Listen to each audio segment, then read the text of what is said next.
Lexus HS 250-ийн хавтастай суудлаас суудлын бүрээс салгах заавар.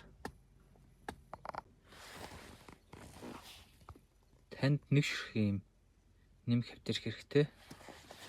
Тэгээд доош нь тонгоохлоор нарын хавцны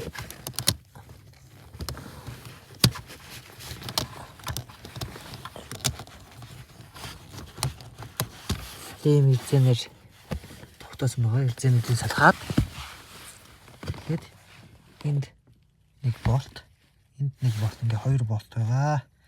Энэ хоёр болтыг салгаж авна. Одоо болтоо салгацгаая.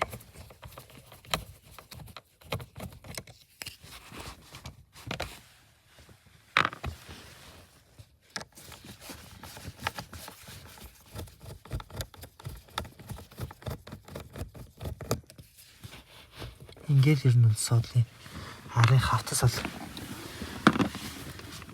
салхаа.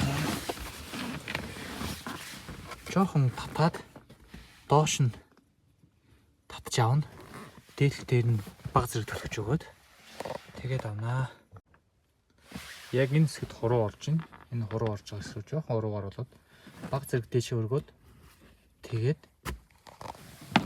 жохон түлхээд дээдл дээр нь жоох дараад өгөөд доош нь татмагтал ингээд сураа гараад ирчихнаа. За ингээд ер нь бол нэг иймэрхүү түүжээр дээдлэн тогтсон байгаа.